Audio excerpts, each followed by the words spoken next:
Thokozani, sanibonani bogogo nabomkhulu, makhosi amakhulu, makhosi amahle. Mazini sengwayo, nyamakayishi, isha ngamabhebhezeli. Uyabe ngathi gatsheni sibalukhulu magatizela. Magyaba kangwane, mkhize, khabazela. Sibalukhulu. Shaka, mufukeng. Mushosho ka mufukeng ngamakhetha, kanselimani. Ramasiya, matotsi. Mloja Mbanja Mkachwa. The great one Maponga, the great one Maponga, the great one Maponga, the great one Maponga, the great one Maponga, the great one Achina, the great one Mahalia. Ndabezitha Marena Lukosi. Good people, I want to talk about African spirituality and Christianity. Christianity explains it is a concept yileyo yokukholelwa kuNkulunkulu nesifundiso sabantu abadala, because without iBhayibheli we could not have known about Christianity, and esakhula sifundiswa ukuthi kumele ukhonze uNkulunkulu ukuze izinto zakhe zihambe kahle, kumele utreat abantu kahle, kumele uphile nabanye abantu ngendlela right, ube neqiniso esikhathi esiningi, uphile kahle, usiphathe kahle, udle kahle, ulale ngesikhathi, ungathathela abantu izinto, ungatshontshi. The Bible teaches so much about ubuntu, ukuziphatha, ukuphatha abantu, ukuphila nabanye abantu, kuba neqiniso, ukungarobhi abantu abanye abantu. It helps you to have nembeza. It helps you, but it is a concept that should be instilled in you, and you have to practice it so that wenze imehluko. Because ukhona abantu abafunda amaBhayibheli, but they are crooks, they are rapists. Yes, bona laba abafundisa. So when for yourself you need to understand what it means, the values thereof. Ukuthi ukuba a Christian, it means or Christian, it is about living a good life in terms of living with other people and doing what is right most of the time. But hayi uphila nge-good life ngabanye bantu, ukuthathela abantu imali. Bese kuna African spirituality. African spirituality,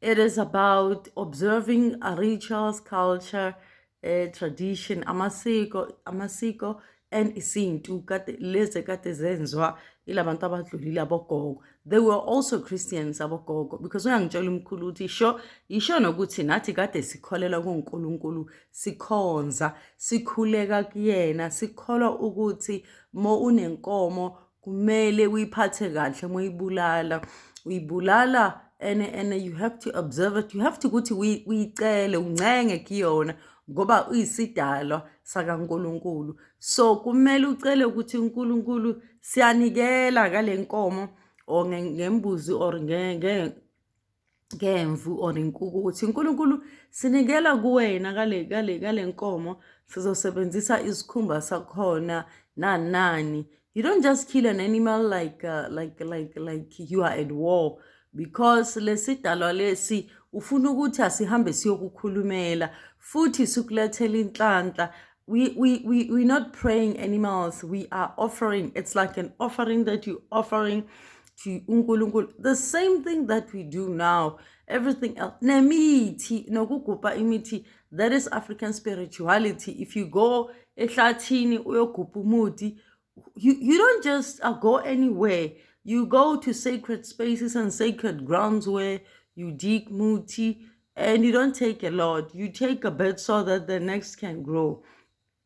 So that next time you find a certain portion, even if you uhamba uyoshisa asithi uyoshisa inkukhu ehlathini, you find a space where lo mlilo ngeke ubambe ehlathini ukuthi ungamoshi, because uhlonipha into ozoyenza. Futhi you need to go to a space where akho abantu abaningi, and it's ehlathini, entabeni, or emfuleni or next to the dam, you don't go where kade kuhamba abantu abaningi, because mowenza into zesintu zabagogo kumele kube indawo ehloniphekile kakhulu.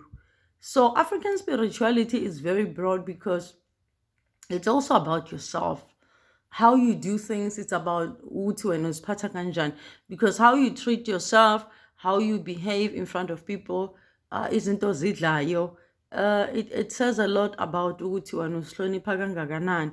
So if you respect yourself, you respect nature as well, so that it gives you the same respect back.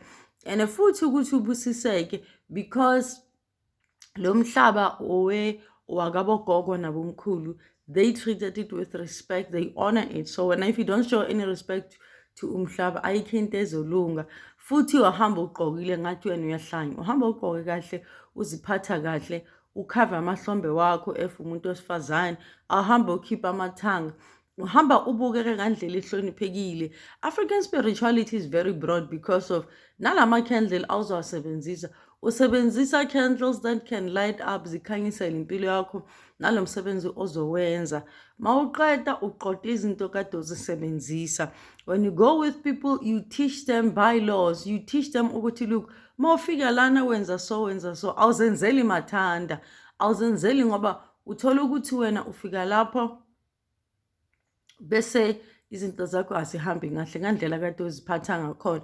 Christianity also injalo, awukwazi ukuthi ufike esontweni ugqoke ngendlela engahlonipheki, you drawing negative attention to yourself. Bese abantu bayazibuza ukuthi kanti lo akazi ukuthi there's protocols, there's pros and cons zokugqoka. So you need to respect your body more and what you take in, how you speak to people, ngendlela oziphatha ngakhona. It's very, very important how you speak to people, your interpersonal skills, ungazenzisi, because people can read through you. So, and in akhona, it is very good for uNkulunkulu to see that when uphatha abanye abantu kahle, you will have peace and it will help you to get along with people. Asithi thanda wonke umuntu, but Christianity, it's about ubuntu bakho nothando lwakho, ukuziphatha, ukuphatha abantu, ukusebenzisana nabantu kahle, ubuntu.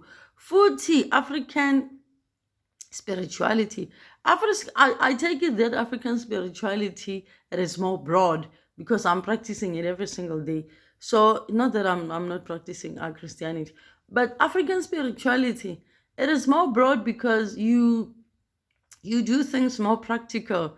You do things, you work with people, you practice a lot of things every single day. That's how imehluko ngithi ngathi African spirituality is much more and broad.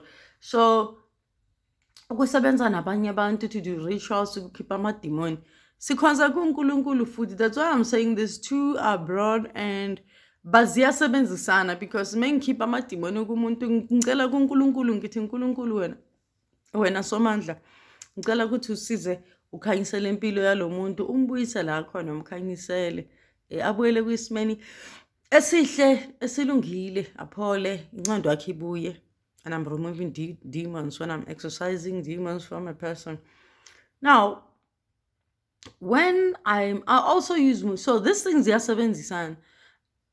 I pray to uNkulunkulu ukuthi asize lo muntu sikhipha amadimoni.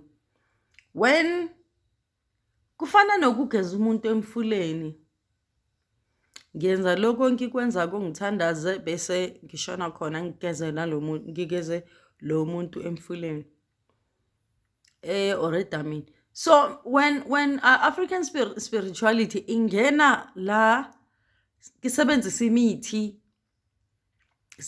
imithi ukucwebisa lo muntu ngenzeni bese ngiyamgeza, bathi ngicela edlozini lakhe ukuze babe nami bangisize. Because when you go to the river at 1 p.m, it means umenywe idlozi lakhe, bakunikeza i-date. When I take appointments, I'm given time by their ancestors, because sobe sisonke sihlangane ndawonye ngomoya, whether we're going to the river or doing a visual video or umuntu okhona uzalana, sobe sihlangene sindawonye.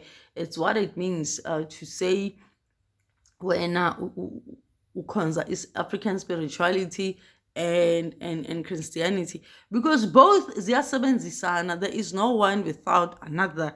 When you pray ubiza uNkulunkulu, I normally just ngikhulume before ngizohlola.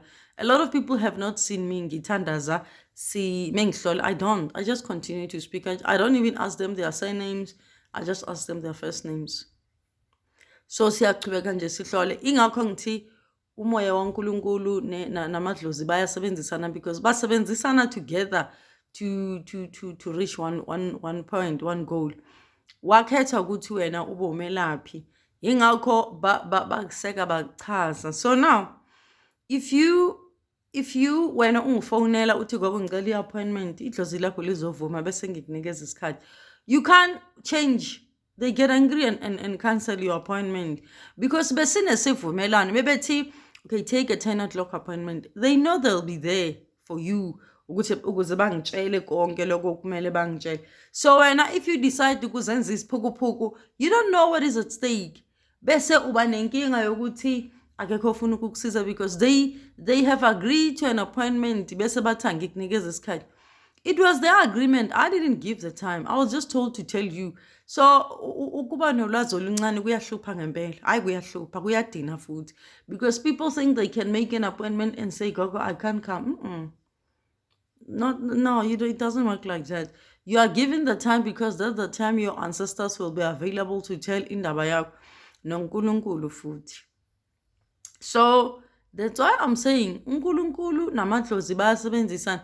So I don't differentiate them. It's just that ukukhonza amadlozi kubalekile kakhulu, understanding where they come from, what is it about, mayelana nesipho sakho ukuthi umelaphi wendabuko osebenzisa imithi yadala kuNkulunkulu, and kumele le mithi sihloniphe uNkulunkulu, simbonge ngaso sonke isikhathi ukuthi uyena osizile ngaso sonke isikhathi, ukuthi insuku zonke movuka ulala uyena uNkulunkulu akusiza yakhanyisela nedlozi, because idlozi lakho likunikeza isipho lesi ukuthi ukwazi ukuthi usiza abanye abantu, ukhuleka kuNkulunkulu kumadlozi wakho, wazi ukuthi bakunikeza amandla. They've given you so much power to help abantu with your hands, but it's the spirit world that no one can see. People will just see imisebenzi yakho ukuthi unesipho sedlozi ngalendlela uziphatha ngakhona. People can assume that you have isipho sokwelapha, but when you ukhuleka, when you pray to uNkulunkulu vela ncangi uthi wena uNkulunkulu sicela ukuthi nokuthi nokuthi, people can hear what you're saying with your mouth ukuthi wena uyakhuleka kuNkulunkulu. So idlozi abantu bazokuzwa usho lokho uzokusho, ukhulume uphahla mhlambe, but a lot of times bazobona ngandlela osiphatha ngakhona, uqoka ngakhona, behavior yakho. A lot of times yiyo confirm abantu to people that you are a sangoma. Without your outfits, without amabhayi, without ubuhlali, people cannot really know. But umuntu oshumayelayo, by speaking, people will understand that you are a preacher. Akwandi.